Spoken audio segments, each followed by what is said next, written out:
beloved, Boss Mike, Cervera.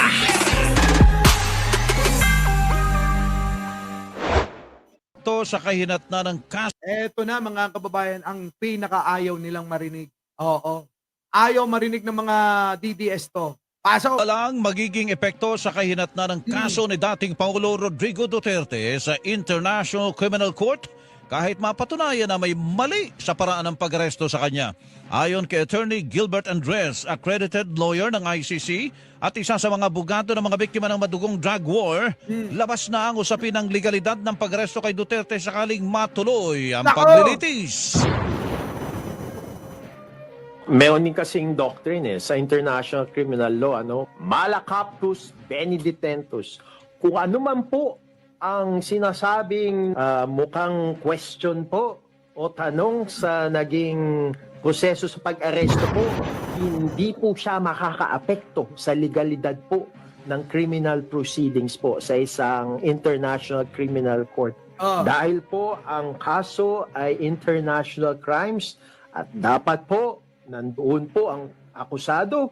Nasa harap po ng korte kasi ayaw din po ng international court, criminal court, na magkaroon ng trial in absentia po. Ayaw niya po yun. Ayaw, hindi pala pwede yun. Hindi pala pwede yun, kaya kita nyo mga kababayan, ayaw nila marinig yan. Ano ngayon? Di ba tama ako? Wala na kayong magagawa doon kay Digong, hindi nyo na mapapauwi yun. At walang epekto sa kanila kahit pa mapatunayan dito na may pagkukulang sa ginawang pag-aresto sa kanya. Kahit pa ikulong nyo si Torre, wala na kayong magagawa. Sa bagay, sa kasaysayan ng Pilipinas, magkakaroon tayo ng PNP chief na nakakulong. Kung kaya nyong ipakulong. Kaso, mga kababayan, wala na sila. Hindi na sila gaganahan na ipagpatuloy pa yung kanilang pinaglalaban. Hindi na nila magagawa pa na ipakulong o panagutin kung may pagkukulang man na sinasabi nila.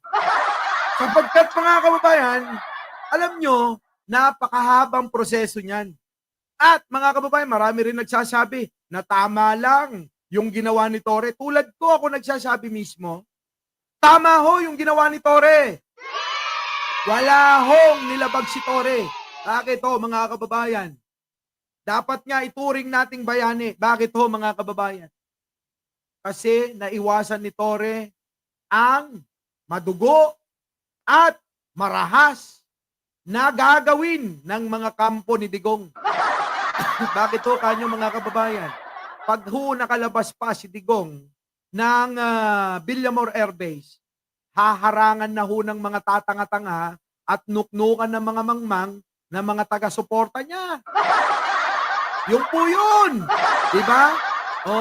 Sabi ni Exchange, Blue, RA 9851, Section 17, yan. Kaya wala talaga. Sila lang ho nagsasabi na mayroong hong paglabag si Torre sa pag-aresto kay Digong. Diba yan din naman yung sinasabi nila noon? Nung inaristo, bakit inaristo? Hindi inaresto. Kasi di ba mga Bisaya yon? Sabi ng mga yun, nung inaristo, sino? Si Kibuloy.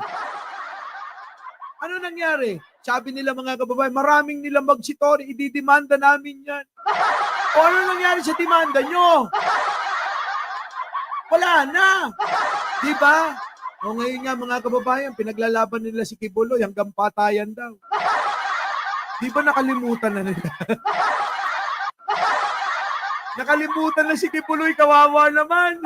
Hoy Kibuloy, wala ka na. Nawala ka na sa eksena. Hindi ka na napag-uusapan na. Samantalang dati 24 oras, ikaw ang topic. Bakit ngayon? Parang wala ka na. Ngayon, mangyayari na ito, mga kababayan, alam nyo? Kung pag hinuli si Bato. Makakalimutan din nila makakalimutan din nila si Digong.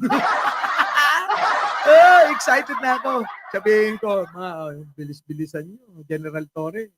Para makalimutan si Digong. Si Bato naman.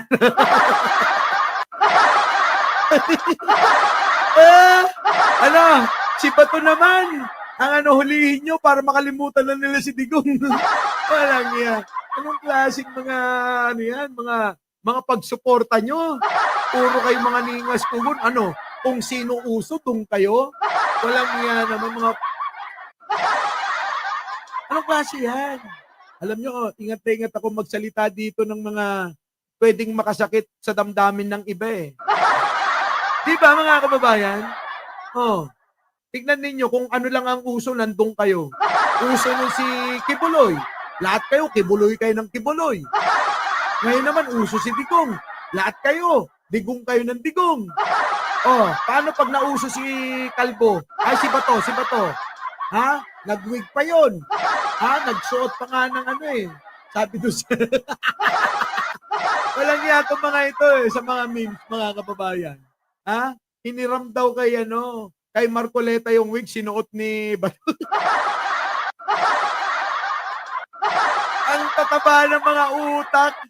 Walang iya. Meron pa mga kababayan. Ha? Si Sandro, anak ng Ilocano. Si Kitty, anak ng Bisaya. Si Kitty, mga kababayan, ay si Sandro, gumawa ng batas. Si Kitty, nagpagawa ng ilong.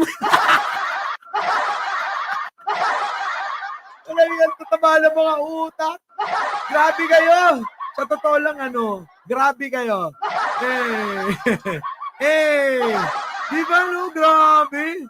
Yung mga memes na ginagawa nyo sa social media. Sandro, anak ng Ilocano, gumawa ng batas. Kitty, anak ng Bisaya, nagpaayos ng ilong.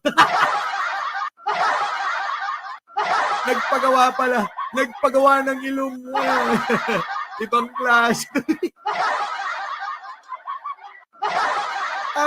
Tawa kanina eh. Sinare ko. Puntahan nyo yung page ko, nando doon. Sinare ko nga eh. Kasi natawa ko. Dami kong tawa. Mga 125 million. Parang confidential fund ni Sarah. Parang confidential fund ni Sarah yung tawa ko ron. 125 million. Ayoko i-share yung alin. Yung nanghiram daw si Bato ng wig sa kay Marcoleta. Idol ko yun eh. Ayoko sinishare. Masasaktan yung idol ko. Walang iya kayo. Antitindi ng mga keyboard warrior sa Facebook. Anyway, mga kabuhay, grabe naman. Haba na pala ng oras natin. Hindi pa natin natatapos to. Anyway, mga kababayan, bahala na kayo. Bibitinin ko na kayo. Tawa lang kayo ng tawa. Wala naman nagla-like sa inyo. Mga kababayan, maraming salamat sa 222,000 subscriber sa loob ng isang taon. Mga kababayan, nakuha natin yan. After mga ilang years kaya, siguro next year, 500,000 na tayo, 500,000 na tayo. Raymond Rivera, thank you naman. Nandito sa Raymond Rivera. Meron akong ibobonus sa inyo, sandali. Ito na. Ano yung bonus, Boss Mike? Wait lang. Hanapin ko yung topic na yan. Tatawa talaga ako sa mga memes ng mga nasa Facebook. Pwede ko ba ipakita yun dito? Pwede ko ba ipakita? Ito, dali. Hindi pa naman ako naantok. Sige lang. Ito na. Mga kababayan. Nasaan na, Boss Mike? Boss Mike, nasaan na? Dito, hindi dyan. Ito. Ito na. Pasok! Lalabanan ko ba yung ang lalakas na yan, sila speaker? Nako. Di ba yan huwag kang magtampo yung idol nyo. Baka mamaya, bakit hindi manghiram din to kay Marty?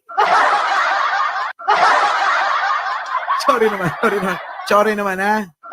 Joke ko lang yan, no? Alam niyo naman kung channel ko, sabi nga nila, pangkengkoy eh. Pangkengkoy. Our beloved Boss Mike.